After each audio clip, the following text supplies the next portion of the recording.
아토피가 악화되어서 평범한 삶을 잃었어요. 2024년 6월 26일 중국 심양에서 일본 오사카.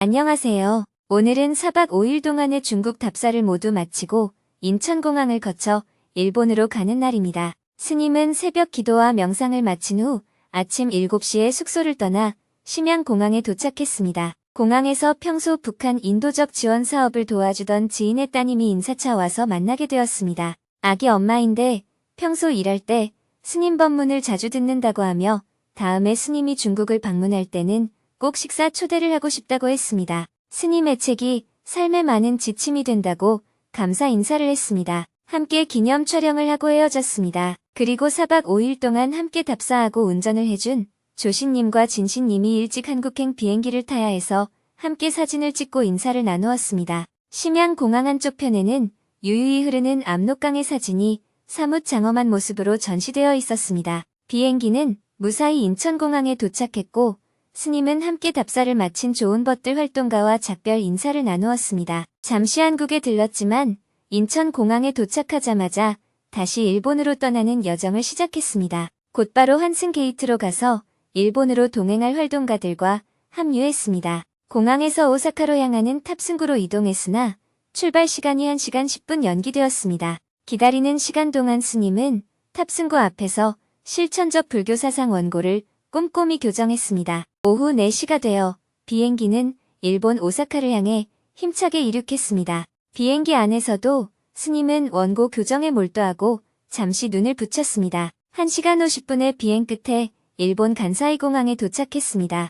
간사이 공항은 10년 만이네요. 스님은 감회 어린 목소리로 말했습니다. 입국 수속을 마치고 나오니 정토회 회원 이주은님과 김정남님이 꽃다발을 들고 환한 미소로 맞아주었습니다. 스님, 환영합니다. 고마워요. 너무 오랜만에 뵙습니다. 오사카에는 2017년에 오시고 오셨으니 7년 만이네요. 이렇게 찾아주셔서 정말 감사드려요. 오사카는 일본의 수도 도쿄에 이어 제2의 도시입니다. 일본에서 제일 한국인들이 가장 많이 모여 사는 곳입니다. 차를 타고 해안 도로를 따라 1시간을 달려 시노사카역에 도착했습니다. 스님은 차 안에서 오사카의 풍경을 보면서 말했습니다. 옛날에 일본에 왔을 때 우동이 500엔이라 먹지 못했어요. 아직도 일본에는 399엔짜리 우동이 있는데 20년이 지나고 나니 한국 물가가 더 비싸네요. 오사카에 도착해 식당에서 저녁 식사를 마친 후 숙소에 도착하니 어느새 밤 9시를 넘긴 시간이었습니다. 내일 미팅과 강연을 한 후 도쿄로 이동해야 해서 시노사카역 근처 숙소에서 머무르기로 했습니다. 오늘은 법문이 없었기 때문에 지난 14일 온라인 생방송으로 진행된 금요증문즉설에서 질문자와 나눈 대화 내용을 소개하며 글을 마칩니다. 아토피가 악화되어서 평범한 삶을 잃었어요.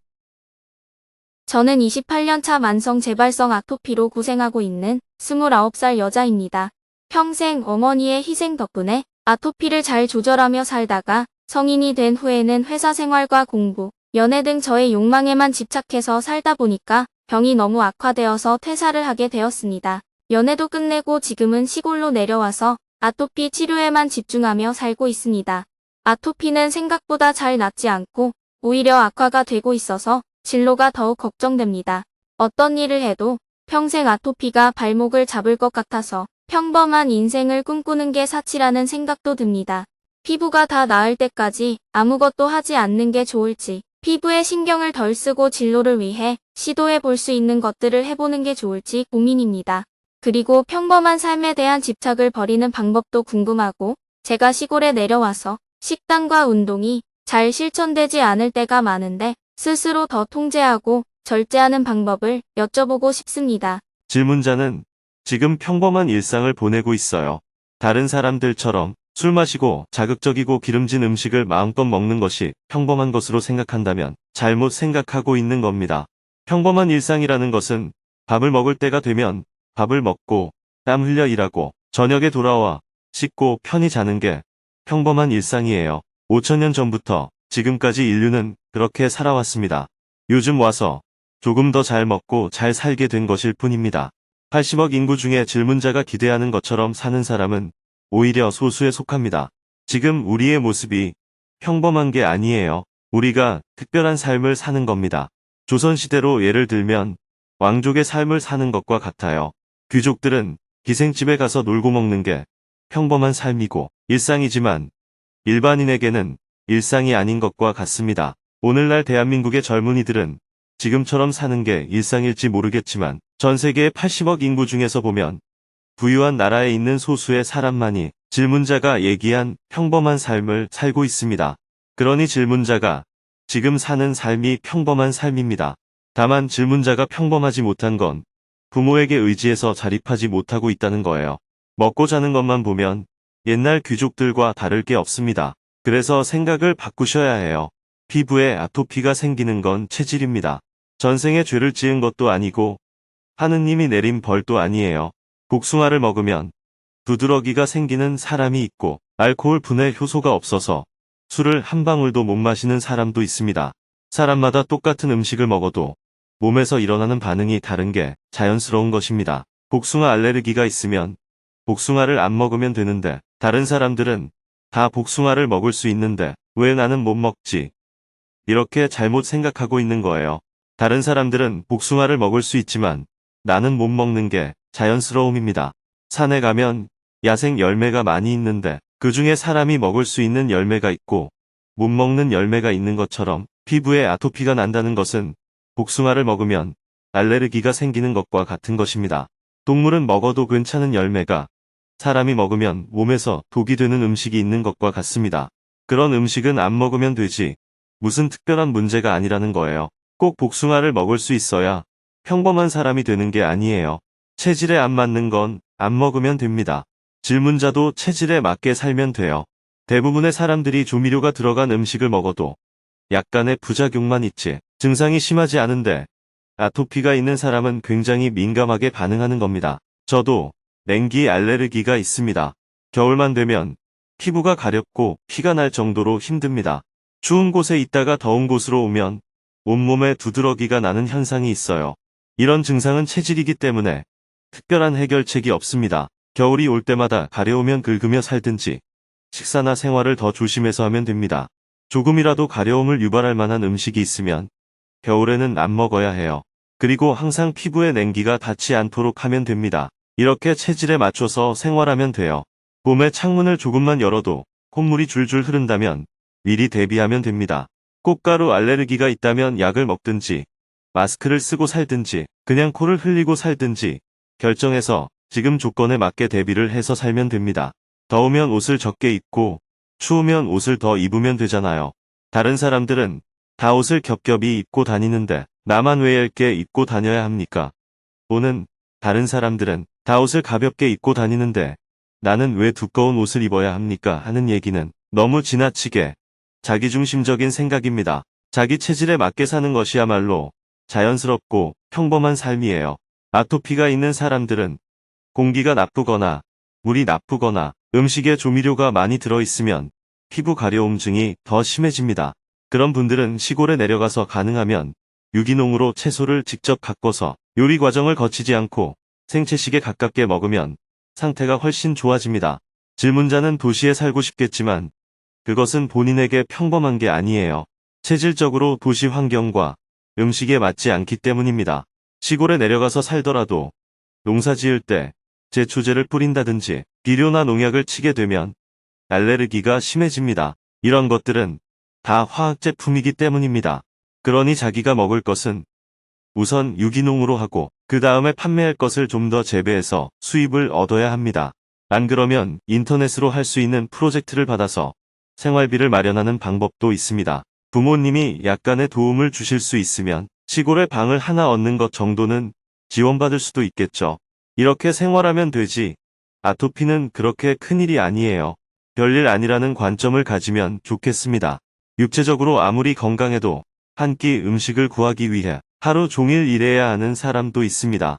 그런데 몸에 아토피가 좀 있다고 그렇게 큰일로 여기는 것은 너무 어린아이 같은 생각이 아닐까요? 오히려 나는 체질이 자연 친화적인 사람이구나. 그래서 인공적인 것과는 좀 맞지 않네. 이런 관점을 가져보세요. 가능하면 자연 속에서 여유를 가지고 생활하고 거기에서 뭔가 아이디어를 내어서 수입이 될 만한 일을 찾아서 살면 됩니다. 그러고도 또 가려운 증상이 나타나면 가려움을 좀 겪고 살아야지 어떡하겠어요. 저도 지금 감기가 안 떨어진 지 몇 달이 되어 가거든요. 그렇다고 감기로 아픈데도 강의를 계속해야 하니 힘들다. 이런 생각은 하지 않습니다. 아주 심하면 병원에 가면 됩니다. 얼마 전에는 경주 남산을 6시간 정도 안내하며 등산을 했더니 무릎이 아파서 지금 걷기가 힘듭니다. 처음에는 조금 있으면 낫겠지 했어요. 한 번도 이런 적이 없었으니까요.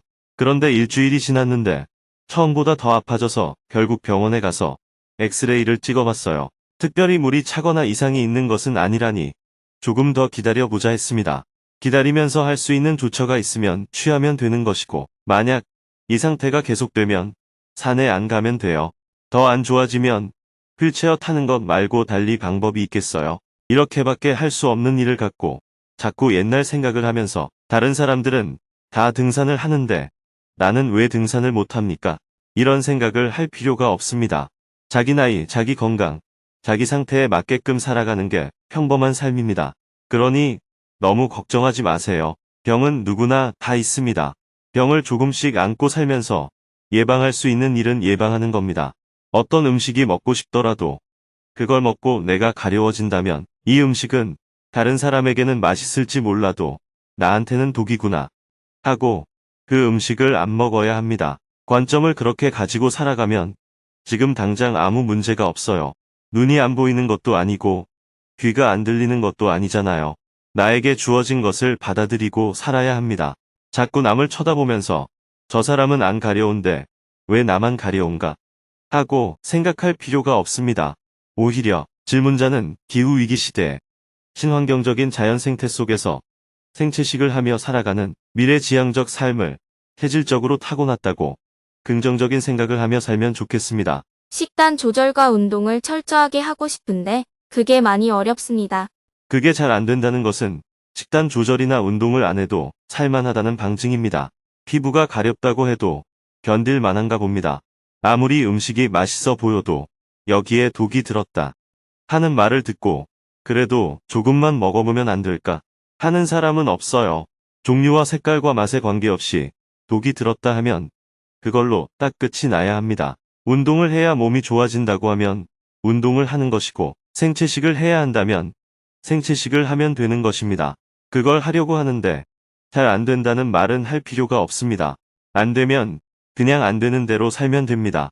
몰라서 못하는 것이면 가르쳐 줄 수 있지만 질문자 본인이 이렇게 하면 좋은 줄 알면서도 안 하는 것에 대해서는 방법이 없어요. 하느님이 오시고 부처님이 오셔도 해결이 안 됩니다. 하기 싫은데 어떡합니까? 하기 싫으면 안 하면 돼요. 안 하면 어떻게 되냐고요? 죽든지 계속 아프든지 하겠지요. 그럼 안 죽으려면 어떻게 해야 할까요? 하기 싫은 마음에 구애받지 않아야 합니다. 하기 싫은 게 뭐가 중요해요? 이걸 하는 게 좋다면 그냥 하는 것이고 그래도 하기 싫으면 그냥 고통을 겪는 겁니다. 거기에 제3의 길은 없습니다. 돈을 빌렸으면 이자까지 쳐서 갚아야 합니다. 한번 그렇게 해보니 돈 갚기가 어려운 것을 알았다면 아무리 공궁해도 돈을 안 빌려야 되는 거예요. 질문자의 말은 돈은 빌려서 쓰고 갚지는 않는 방법이 있을까요? 하고 묻는 것과 똑같습니다. 어떤 종교에서 돈을 빌리고 안 갚아도 되는 길이 있다. 믿고 빌면 된다. 이렇게 얘기를 한다면 그건 사기입니다. 이치에 맞지 않는 말이니까요. 죄를 엄청나게 지어놓고 지옥에 안 가는 방법이 있습니까? 이런 질문은 할 필요가 없지요. 죄를 지어서 가는 지옥이 있는지 없는지는 모르는 일이지만 만약에 그것을 믿는 사람이라면 지옥에 가기 싫으면 죄를 안 지어야 하고 죄를 지었으면 마땅히 지옥에 가서 벌을 받아야 합니다.